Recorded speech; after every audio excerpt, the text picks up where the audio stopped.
जी अस्सलाम वालेकुम dear students. तो हमने ना फिजियोलॉजी ऑफ सेल की जो सीरीज है वो स्टार्ट की थी। उस सीरीज में आज का जो हमारा टॉपिक है वो है एंडोप्लाज्मिक रेटिकुलम। ठीक है, तो स्टार्ट करते हैं। ये जो मेम्ब्रेन है ये सेल मेम्ब्रेन है। किसकी मेम्ब्रेन है? Cell membrane. अच्छा जी, ये जो है ना ये है न्यूक्लियस। ये जो पोर्शन है ये किस चीज का है? न्यूक्लियस। और सेल मेम्ब्रेन और न्यूक्लियस के दरमियान ये जो पोर्शन है ये स्पाइनल वाला, ये जो है ना ये है साइटोप्लाज्म। क्या है मुझे? साइटोप्लाज्म। अब टॉपिक है हमारा एंडोप्लाज्मिक रेटिकुलम। ठीक है ना, दैट दिस एंडोप्लाज्मिक रेटिकुलम जो होता है ना वो इस एरिया में है। तो ये क्या है? एक सीरीज है इसकी ट्यूब्स, ट्यूबुलर पोर्शन कहाँ पे? Cytoplasm. It is series of the tubular portion, tubes का पोर्शन है किसके अंदर? साइटोप्लाज्म। सो देखना ये साइटोप्लाज्म के अंदर ये ट्यूब्स का पोर्शन है, ऐसे ट्यूब्स है सर। और ये कहाँ पड़ा बता? ट्यूब साइटोप्लाज्म के अंदर। इसकी डेफिनेशन क्या हो गई?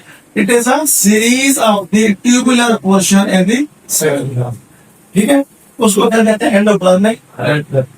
तो डेफिनेशन आ जाए तो हम लिखोगे endoplasmic reticulum is the series of the tubular portion present in the cytoplasm of the cell. ठीक है, उसके बाद आ जाते हैं जिसकी टाइप्स।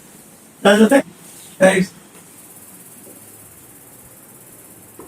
एंडोप्लाज्मिक रेटिकुलम की दो टाइप्स होते हैं, एक होता है सेल और एक होता है सही हो गया बात। स्टार्ट हो गया?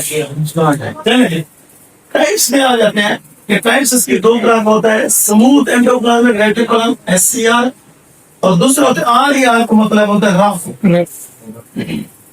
Rough endoplasmic reticulum. R से रफ, ER से एंडोप्लाज्मिक रेटिकुलम।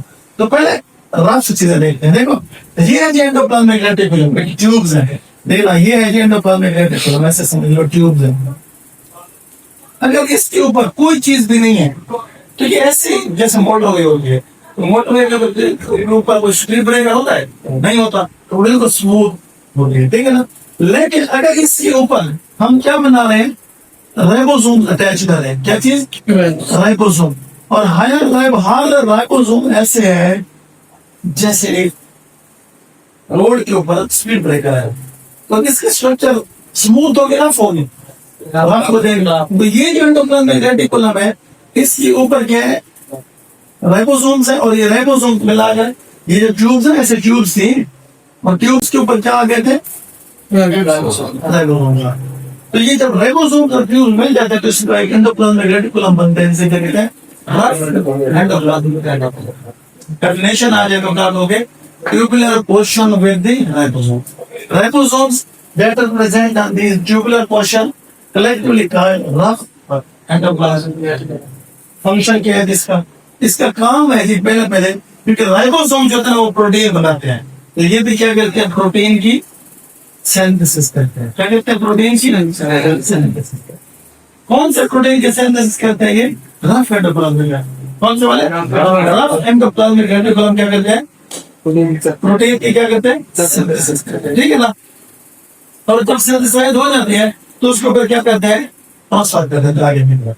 बाकी आ जाते हैं SCR, स्मूथ एंडोप्लाज्मिक रेटिकुलम। फिर वो कौन से होते हैं? देखो ये एंडोप्लाज्मिक रेटिकुलम है, ट्यूबुलर नेटवर्क है, लेकिन इसके ऊपर कोई भी चीज मौजूद नहीं है, तो ये मोटर ले लेता है।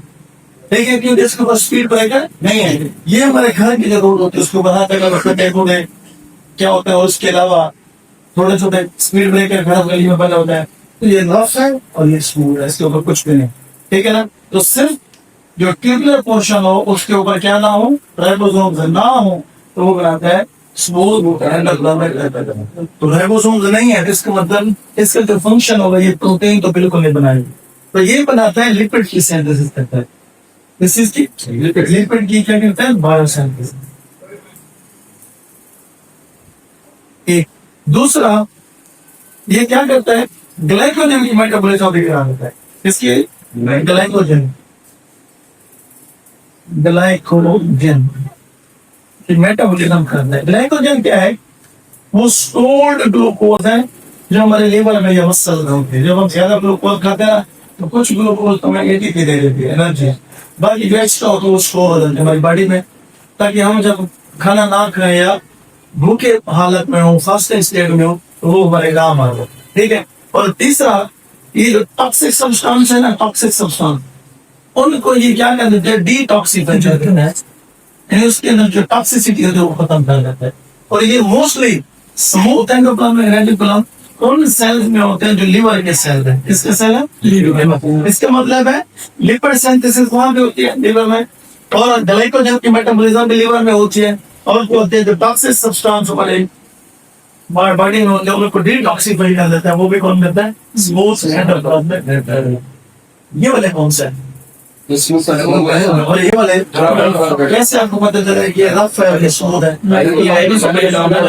इसके ऊपर राइबोसोम्स है और इसके ऊपर राइबोसोम नहीं। तो राइबोसोम की वजह से, क्योंकि राइबोसोम प्रोटीन बनाते हैं, तो ये इनके अंदर क्या होता है, प्रोटीन के सिंथेसिस होती है और ट्रांसफर होता है, बनने के फिर आगे ट्रांसफर करते हैं। इसी तरह इनके ऊपर राइबोसोम नहीं होते, तो ये प्रोटीन के बनाता है, लिपिड के सिंथेसिस करता है, ग्लाइकोजन जो भी उसको मेटाबॉलिज्म करता है, और टॉक्सिक सब्सटेंस को क्या करता है, डिटॉक्सिफाई करता है। यहाँ पॉइंट ये है कि but glycogen, glycogen is the stored glucose, जो हमारे ग्लूकोज हमारे बॉडी में स्टोर हो जाती है, इसे ग्लाइकोजन कहते हैं। बस शॉर्टकट इतना, ठीक है बच्चे? ठीक है। तो ये हो गया जी आपका एंडोप्लाज्मिक